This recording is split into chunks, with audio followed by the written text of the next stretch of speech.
નમસ્કાર મિત્રો, આજે સીધું ને સટના એપિસોડમાં આપણે માન્ય વડાપ્રધાન ચીનમાં માલી આવ્યા અને પછી એમના લશ્કરી દળોના વડા સીડીએસ જનરલ અનિલ ચૌહાણે જે વાત કરી છે એની પણ આપણે આજે વાત કરીશું અને ટ્રમ્પભાઈએ જે રહસ્યોદ્ઘાટન કર્યા છે એની પણ આપણે વાત કરીશું, કારણ કે નરેન્દ્ર મોદી કયા ખેલ ખેલી રહ્યા છે, કેવી રીતે લોટાંગણ થઈ રહ્યા છે એની આપણે વાત કરવાની છે કે આ દેશ અમેરિકાને ગીરવે મૂકવા માંગે છે કે પછી ચીનને ગીરવે મૂકવા માંગે છે એ જ સમજાતું નથી. અને કાં તો છે ને ટ્રમ્પભાઈ જો ખોટા હોય તો એમને નામ પાડીને કહેવું જોઈએ માનનીય વડાપ્રધાને કે ટ્રમ્પ ખોટું બોલે છે. અમે પાકિસ્તાન સાથે ભારતના સંઘર્ષમાં, ઓપરેશન સિંદૂરમાં સંઘર્ષ વિરામની જે વાતમાં અમેરિકાના રાષ્ટ્રપતિએ 30-40 વખત કહ્યું કે મેં મધ્યસ્થી કરી અને સંઘર્ષ વિરામ કરાવ્યો, એની આજે વાત કરવાના નથી. આજે બીજી જ વાત છે કે આ દેશને અમેરિકાને ગીરવે મૂકવાની જો નરેન્દ્ર મોદી વાત કરતા હોય તો મને લાગે છે કે તમારે બધાએ ને મારે પણ જાગવું જોઈએ. અને ટ્રમ્પ જો ખોટી વાત લખતા હોય ટ્રુથ સોશિયલ પર, એમના પોતાના હેન્ડલ પર, તો પ્રાઇમ મિનિસ્ટરે એના સંદર્ભમાં બહુ સ્પષ્ટપણે કહી દેવું જોઈએ કે ટ્રમ્પ ખોટું બોલી રહ્યા છે. પણ ટ્રમ્પ ખોટું બોલી રહ્યા છે એ કહેવાની હિંમત તો નરેન્દ્ર મોદીમાં છે નહીં. અને એમને ભરી લોકસભામાં રાહુલ ગાંધીએ કાયર કહ્યા હતા, પ્રિયંકા ગાંધીએ કાયર કહ્યા હતા અને એ કાયર સાબિત થઈ રહ્યા છે એવું તો માનવું જ પડે. ભાઈ શ્રી ગયા ચીન, જાપાનથી સીધા ચીન જાય છે, શાંઘાઈ કોઓપરેશન ઓર્ગેનાઇઝેશનની શિખર પરિષદમાં એ સહભાગી થાય છે અને પાકિસ્તાનના પ્રાઇમ મિનિસ્ટર શહબાઝ શરીફને પણ એમાં શી જિનપિંગ સામેલ કરે છે. નરેન્દ્ર મોદીને અંગ્રેજી આવડતું નથી, ઘેઘે ફેફે થાય છે, દુભાષીઓ રાખીને વાત કરી શકે, પરંતુ રશિયન પ્રેસિડેન્ટની સાથે ગાડીમાં પ્રવાસ કર્યાનો જાણે કે કોલર ટાઈટ કરતા હોય. મને લાગે છે બાળકો ઘણી વખતે શીખી મારતા હોય એમ આપણા પ્રાઇમ મિનિસ્ટર શીખી મારે છે. ઓ, રશિયાના પ્રેસિડેન્ટની સાથે હું ગાડીમાં પ્રવાસ કરી દીધો મેં. પણ રશિયાના પ્રેસિડેન્ટ પુતિને કહ્યું કે અમારી વચ્ચે માત્ર 30 સેકન્ડની વાત થઈ અને એમાં શું વાત થઈ એવું તો કઈ વર્તાયું નહીં. 30 સેકન્ડમાં શું વાત થાય? નરેન્દ્ર મોદીને અંગ્રેજી આવડતું નથી, બંને જણા સાથે જઈ રહ્યા હતા એટલે દુભાષિયા હતા નહીં, એટલે ખીખી ખીખી કરવા સિવાય એમને બીજું કઈ કરી શકે એવું હતું નહીં. અને શી જિનપિંગ અને એમના નટી પત્નીએ, જેમને મોદીએ અમદાવાદમાં સાબરમતી રિવરફ્રન્ટ ઉપર ઝૂલે ઝુલાવ્યા હતા, જાણે મોદી કુર્નિશ બજાવવા માટે ઉભા હોય, અને શી જિનપિંગ અને એમના અભિનેત્રી પત્ની એ ઝૂલામાં બેઠા હોય, અરે બોલો મેરે આકા એમ જાણે કે આદેશની રાહ જોતા હોય. આપણા વડાપ્રધાન માટે આપણે આવા શબ્દો વાપરવા પડે તો આપણને છે ને શરમ આવે છે, આપણને ગ્લાનિ થાય છે. પરંતુ નરેન્દ્ર મોદીનું વર્તન એ પ્રકારનું છે કે એ ચીનના શી જિનપિંગની સામે લડી લડીને એ જાણે કે એમની સેવામાં હોય એ રીતે કુર્નિશ બજાવે છે. સાબરમતી રિવરફ્રન્ટ થી એમણે જઈને ત્યાં ડોકલામ કર્યું હતું, તમને બરાબર યાદ હોવું જોઈએ.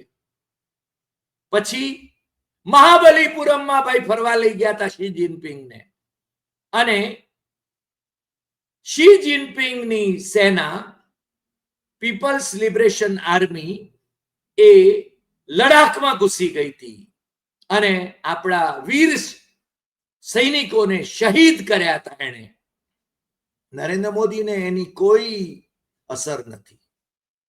એમણે તો સર્ટિફિકેટ આપ્યું ચીનને કે કોઈ આયા નહીં, કોઈ રહા નહીં, અને ચીનને તો બખ્ખા થઈ ગયા. કારણ કે ઇન્ડિયાનો પ્રાઇમ મિનિસ્ટર એમ કહે છે કે તમે અમારી ઇન્ડિયાની ટેરિટરીમાં ઘૂસી ગયા છો, છતાં એને કઈ વાંધો નથી, કોઈ આયા નહીં, કોઈ રહા નહીં.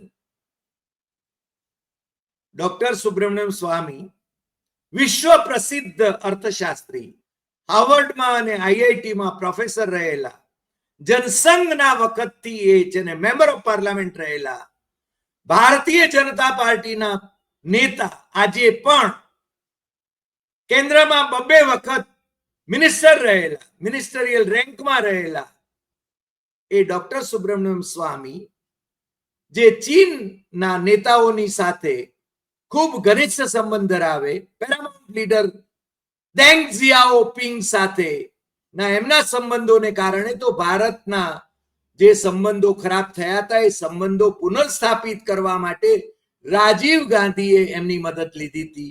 આપણા બધા જ પ્રાઇમ મિનિસ્ટરોએ ડોક્ટર સ્વામીની મદદ લીધી છે ચીન સાથેના સંબંધો સુધારવા માટે, એક્સેપ્ટ નરેન્દ્ર મોદી. નરેન્દ્ર મોદી કઈ નહોતા ત્યારે ડોક્ટર સુબ્રમણ્યમ સ્વામી સંભળી હતા. અને એ સુબ્રમણ્યમ સ્વામી શું કહે છે એ તમે જાણો છો. મારે એને વિશે વાત નથી કરવી, આજે વાત જુદી કરવાની છે. અને મેં કહ્યું એમ કે ટ્રમ્પભાઈએ જે વાત કરી છે એ વાત ભારતના અર્થતંત્રને ખાડે લઈ જવા માટે નરેન્દ્ર મોદીએ કેટલી હદે ટ્રમ્પની સામે ઝૂકવાનું પસંદ કર્યું છે એની મારે વાત કરવી છે. ટ્રમ્પે લખ્યું છે કે India offered to reduce tariffs on US goods to nothing. તમે વિચાર કરો કે અમેરિકાનો માલ આપણે ત્યાં ખડકાયા કરે, અમેરિકાથી કોટન આપણે ત્યાં આવે, આપણા ખેડૂતો બરબાદ થઈ જાય, પણ મોદીને ટ્રમ્પભાઈની સાથે સંબંધ રાખવો હતો એટલે આ હદે જઈને પણ એ કહે છે કે India offered to reduce tariffs on US goods to nothing. કોઈ જકાત નહીં લેવામાં આવે, તમે તારે ખડકી દો અમારી બજારમાં તમારો અમેરિકાનો માલ. આ નરેન્દ્ર મોદીની નીતિ. બહુ ઓછા લોકોને આ ખબર હશે, હવે છે ને આ ધીરે ધીરે વાત બહાર આવશે. અને એ પાછા કહે છે કે ઇન્ડિયા નો અમેરિકા માટેનો પ્રેમ, ટ્રમ્પભાઈ માટેનો પ્રેમ એ છે ને વન સાઇડેડ છે.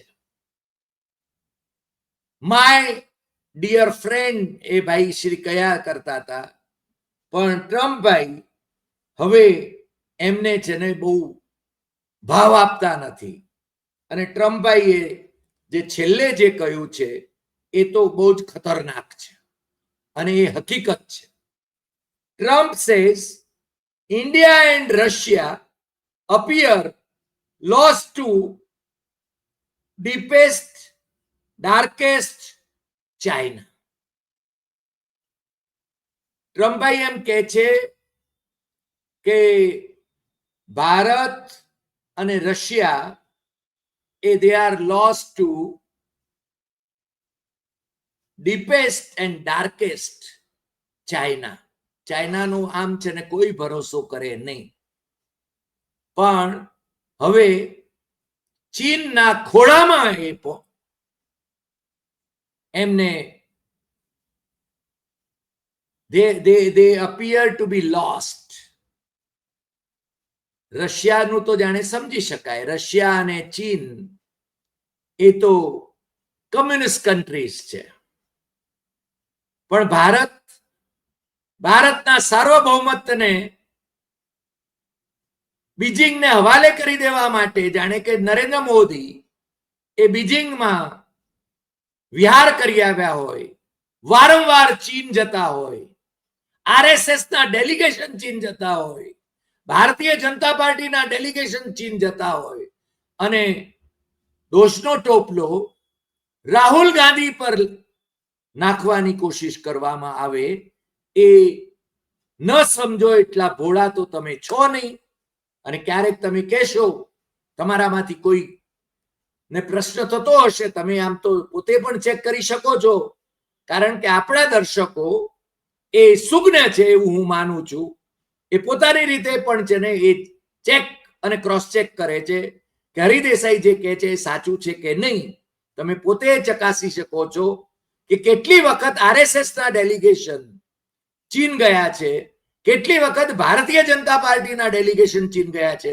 અને ભારતીય જનતા પાર્ટી એટલે આરએસએસ ની વિંગ. આ છે ને બહુ સ્પષ્ટ છે. કમ્યુનિસ્ટો અને આરએસએસ વાળાઓ, કમ્યુનિસ્ટો ડાબેરી ગણાય, આરએસએસ વાળા જમણેરી ગણાય, પણ જ્યાં સત્તાની વાત આવે, જ્યાં ધંધાની વાત આવે, જ્યાં સ્વાર્થની વાત આવે, ત્યાં બધા એકના એક છે. ત્યાં કોઈ ઇઝમ ચાલતો નથી. અને બીજું કે તાપીર ગાઓ અરુણાચલ પ્રદેશના ભારતીય જનતા પાર્ટીના વર્તમાન લોકસભાના સભ્ય એ લોકસભાની અંદર જાહેરમાં અને હરિદેસાઈ સાથેની વાતચીતમાં પણ એમ કહેતા હોય કે ભારતીય પ્રદેશમાં આવીને ચીને ગામડા વસાવ્યા છે, તો નરેન્દ્ર મોદીને એ દેખાતું નથી કે નરેન્દ્ર મોદી શાને માટે ચૂપ છે? ચીન માટે આટલો બધો પ્રેમ નરેન્દ્ર મોદીને કેમ ઉભરાઈ જાય છે? કારણ કે મુખ્યમંત્રી હતા ત્યારથી ચીનના આટાફેરા કરતા હતા. સુરતના હીરાવાળાઓને બચાવવા માટે પણ એ ત્યાં પહોંચી ગયા હતા જ્યારે ચીફ મિનિસ્ટર હતા ત્યારે. અને ત્યાં જયશંકર ભારતીય રાજદૂત હતા ડોક્ટર મનમોહનસિંહની સરકાર વખતે, અને એ જયશંકર એમની સેવામાં રહેતા હતા. એનો તો સરપાવ એમણે આપ્યો છે કે જયશંકરને વિદેશ મંત્રી બનાવ્યા. એટલું જ નહીં, જયશંકર એ એક સનદી અધિકારી જે યસ સર કહેવા માટે જ ટેવાયેલો છે, એને ગુજરાતમાંથી એમણે ચૂંટીને મોકલીને વિદેશ મંત્રી તરીકે બરકરાર રાખીને એમની વિદેશ નીતિ એ સૌથી નિષ્ફળ રહી હોવા છતાં હજુ એ પોતાના સ્થાને છે. અને શશી થરૂરને માટે ગાજર લટકાવ્યું છે, લાગે છે કે એ વિદેશ મંત્રી એમને બનાવવામાં આવશે, અથવા કેરળ વિધાનસભાની ચૂંટણી વખતે એમને ભારતીય જનતા પાર્ટીના મુખ્યમંત્રી પદના ઉમેદવાર તરીકે એમને પ્રોજેક્ટ કરવામાં આવશે. હકીકતમાં ગઈ વખતે એમણે ભારતીય જનતા પાર્ટીના ઉમેદવાર તરીકે પેલા મોટરમેનને પ્રોજેક્ટ કર્યા હતા, પરંતુ વિધાનસભા, કેરળની વિધાનસભામાં એક બેઠક ભારતીય જનતા પાર્ટીને મળી હતી ગઈ વખતે. એ આ વખતે એક બેઠકની મીંડું છે. ત્યાં મુખ્યમંત્રી પદના ઉમેદવાર પણ જાહેર કરી દીધા હતા. સરકાર અમે બનાવી દેવાના છીએ કેરળમાં એમ કહેતા હતા. અને હવે શશી થરૂરને બે બાજુથી લટકી જાય એવા સંજોગો છે. હવે આ ચીનની જે વાત છે, ભાઈનો ચીન પ્રેમ જે છે, એ ચીનના પ્રેમ વિશે આજે આમ તો હિન્દુસ્તાન ટાઈમ્સ જે લોકો વાંચે છે એ એમણે વાંચ્યું હશે આજે કે વાંચશે.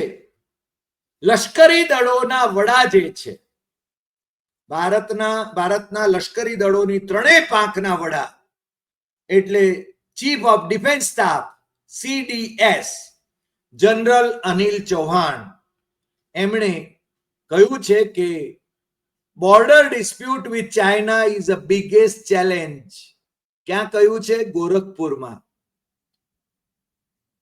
યોગી આદિત્યનાથની પીઠ જ્યાં છે ત્યાં આર્મી વોર કોલેજ ના કોઈ કાર્યક્રમની અંદર બોલતા એમણે છે ને કહ્યું છે કે border dispute with China is a biggest challenge, major challenge for India.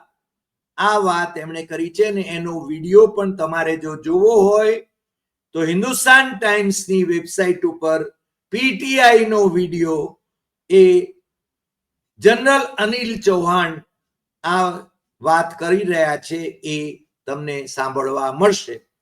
પાકિસ્તાનની proxy war against India is the next biggest challenge એમ એ કહે છે, પણ ચાઇનાને સૌથી મોટી ચેલેન્જ કહે છે. જ્યારે નરેન્દ્ર મોદી માટે ચાઇના એ જાણે જુગ જુગના પ્રેમી નો પ્રદેશ હોય એવું લાગે. નહેરુના હિન્દી ચીન ભાઈ ભાઈને ભાંડનારાઓ અત્યારે આ નરેન્દ્ર મોદી એ હિન્દી ચીન ભાઈ ભાઈ કરી રહ્યા છે, પરંતુ એમને ચીન ભાવ આપતું નથી, એ તમે જોઈ શકો છો. એસસીઓ શાંઘાઈ કોઓપરેશન ઓર્ગેનાઇઝેશનની શિખર પરિષદ પછી વિક્ટરી ડે પરેડ હતી. જાપાને કેટલા બધા અત્યાચાર ચીન અને કોરિયન પર ગુજાર્યા એ તમે જાણો છો. એમણે પ્લેઝર વિમેન તરીકે કોરિયન વિમેન અને ચાઇનીઝ વિમેન એમની ઉપર કેટલા અત્યાચાર કર્યા એ આપણને કંપારી છૂટે એવી ઘટનાઓ છે. પણ એ જાપાન પર ચીને જ્યારે વિજય મેળવ્યો અને એ વિજય દિવસને મનાવવા માટે જે પરેડ યોજાય એ પરેડ એમાં માનનીય વડાપ્રધાન નરેન્દ્ર મોદીને ત્યાં રોકાવા માટે આગ્રહ કરાયો નહોતો, પરંતુ પાકિસ્તાનના વડાપ્રધાન શાહબાઝ શરીફને અને પાકિસ્તાનના લશ્કરી વડા ફિલ્ડ માર્શલ મુનીરને એમાં ખાસ ઉપસ્થિત રાખવામાં આવ્યા હતા. આપણે ત્યાં ગોદી મીડિયા આ વાતને જરા વિકૃત કરીને મૂકે. આપણે ફેક્ચ્યુઅલ મૂકવાની વાત છે. સાચી વાત કેવી એ કોઈ દેશ વિરોધી વાત નથી, પરંતુ આ વિક્ટરી પરેડની અંદર જે રીતે શાહબાઝ શરીફ, જે મિયા નવાઝ શરીફ, જેને છે ને નરેન્દ્ર મોદી, તમને ખ્યાલ છે ને, કાબુલ થી સીધા એમની કેક ખાવા માટે પહોંચી ગયા હતા લાહોર વગર નિમંત્રણે. નરેન્દ્ર મોદીની મા માટે પણ એમણે ગિફ્ટ મોકલી હતી ને આ ભાઈ પણ ગિફ્ટો મોકલતા હતા. ઇલુ ઇલુ ના સંબંધો હતા. એમના શપથવિધિ, પહેલા શપથવિધિ પ્રાઇમ મિનિસ્ટર તરીકેના એ વખતે પણ મિયા નવાઝ શરીફને બોલાવ્યા હતા એમણે, એ તમે જાણો છો.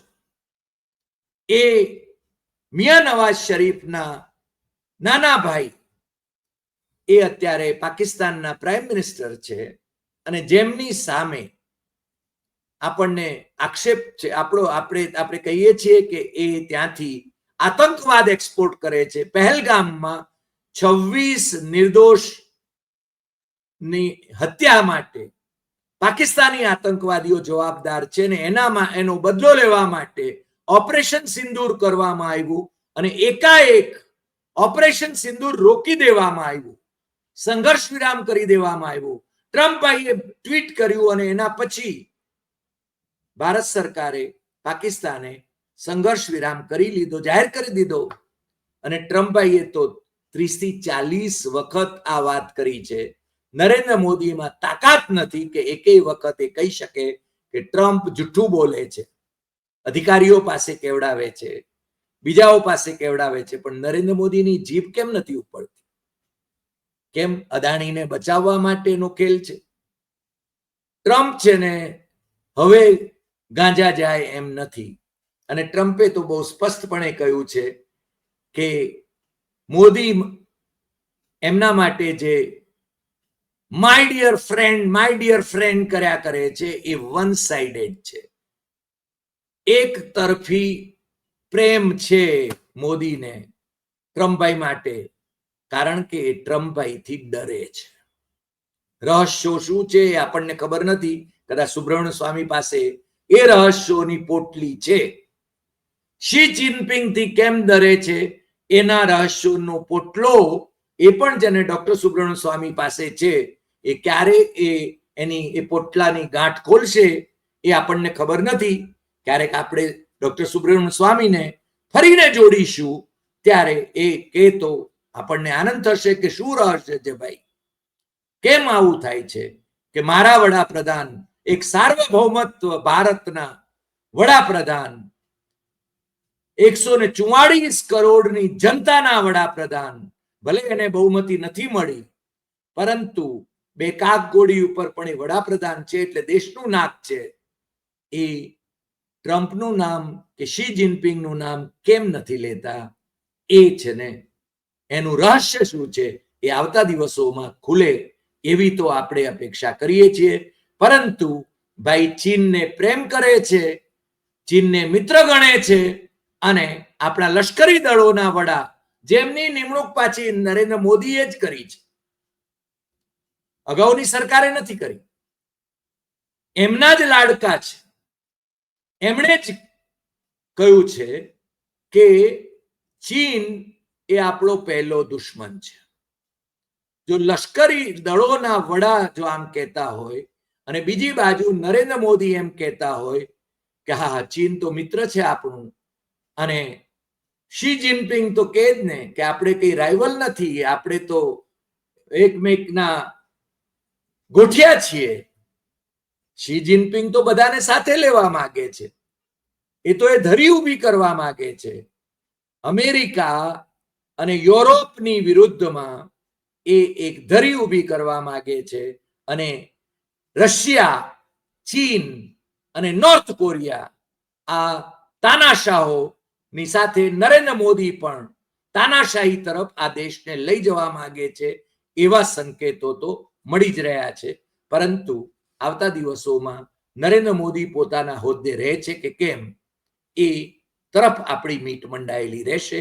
આજે આટલી વાત, ફરી મળીશું નવા એપિસોડમાં નવા વિષય સાથે. તમને જો આ એપિસોડ ગમ્યો હોય તો સૌથી વધુ શેર કરશો, લાઈક કરશો, કમેન્ટ કરશો અને આપણી યુટ્યુબ ચેનલ ડોક્ટર હરિદેસાઈ સત્યમેવમ તથ્યમ એ સબસ્ક્રાઇબ કરવા માટે મિત્રોને દેશમાં અને વિદેશમાં જરૂર જણાવશો. નમસ્કાર.